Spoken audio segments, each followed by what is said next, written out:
Hello everybody, in the last lecture we created a problem. What problem, do you ask? Notice that in this line we print the result of area rectangle. And that's all. How to use that value in our program. Notice that we could have, for example, 5 rectangles that are very similar and we want to somehow count it very fast. So normally we would do something like that probably, right? 5 multiplied by the something what should be here. What will happen when we do it? As you can see, we have an error. We can see that it's 24, 4 multiplied by 6, right? So we have the value printed from here, but we can't multiply 24 by 5 here. Why? Because here we do have something what is called a none type. This is an integer and we cannot multiply something what is integer by something what is none, what doesn't exist, right? Something that is void, empty. What exactly happens here? When you invoke a function, so when you type a name of function and you send arguments to a function, you jump to the definition, you assign the values to parameters, and then you execute the instructions, and then you do something what is called return. You return, and as the name suggests, it means that you return to the place where the function was invoked, so to this place. And by default, here is something like that, return. And it means that when you don't add anything after the return keyword, it means that you return nothing, the none type. So it will be something like that, 5 multiplied by none. When we run the module, as you can see, we have the same error here. So this thing, what we did here, is the same as if we did it like that, right? It's totally the same. So how can we change it? How can we return a value here? We can, instead of writing print here, we can write something like that. And now we can use this, the result, as a value. 5 multiplied by 24 is 120.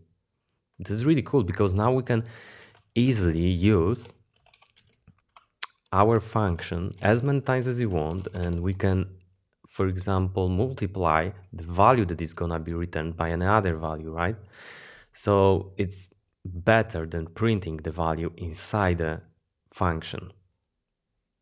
What's more, you can now write, for example, here something like that. The area of rectangle is equal to, and you can do something like that, right?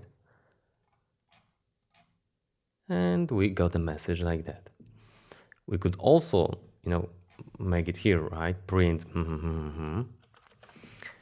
But the problem is that if we did it like that, we would be stuck with this message. Every time when you invoke the area rectangle or any other of your friend who gonna use your function, he would need to use the same message. In real life situation, we most time want something different on the message, right? We would like to write something like the area of rectangle, which first side is equal to and the second side is equal to is equal to something like that. Somebody might want to show it like that. And if you add a print message here, then it's gonna lead to a problem. Of course, if a function is gonna just print things, that's okay, right? But if a function is a function that should count something, you should avoid using the print inside the definition, okay? The cool thing about also having something like that is that now we can, for example, save the value, the result, in another variable, right? We can say something like area rectangle A, for example, B, right? Area rectangle B, something like that, right? And now we can show, for example, it like that. For example, we multiply it by 7, whatever. And as you can see, it works fine. What is more, you could use, for example, a loop that would create many rectangles based on the values that you got from the 5, for example, and insert them into the list. Whoa, it's powerful, right? And you could use just this function for that. So it would be cleaner, right? Because you use a function name, so you instantly see what you are doing, and you could generate many elements, many rectangles, many area of rectangles very fast. There is one more thing that the return function can do, and it's really, really important. It can exit the function anytime you want. What does it mean? Let's create a function that we will call, for example, divide. So it will divide two numbers, for example, a and b. And we'll just return instantly a divided by b. So when we do something like that, print divide, and we send to it 20 and then, for example, 10, we'll get as a result 2. Let's take this thing under the comment. But when we do something like that, 20 divided by 0, we'll get an error, division by 0. Because, well, we can't divide by 0, right? And we could inform about it somehow here. And we could, we could not return this thing. We could do it two different ways. We could do something like that. If b is equal to 0, then we could, for example, return nothing. Otherwise, we would return this thing.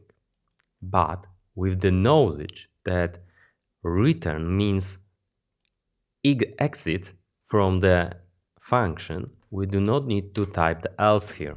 Because when the computer meets the return instruction, it's gonna return to the place where the function was invoked. Instantly, he will jump from here to here. It will replace all the content here. Okay, so we can just return, for example, none here. Otherwise, we'll return the a divided by b. Of course, the colon. And as you can see, we have none here. And, well, we can use this fact because we need to know that none is really, in logical way, a false statement. So we could do something like that. If everything went fine, then we're gonna print the numbers were divided properly. Otherwise, we can print division by 0.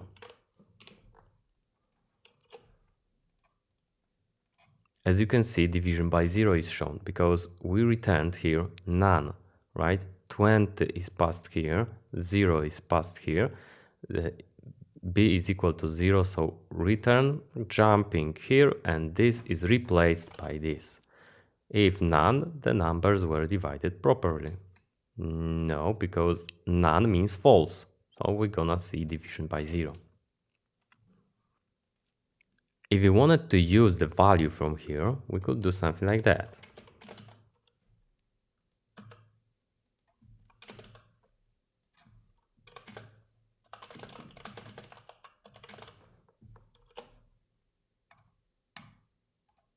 as you can see, division by 0, but if everything is okay, the numbers were divided properly, the result is equal to 4.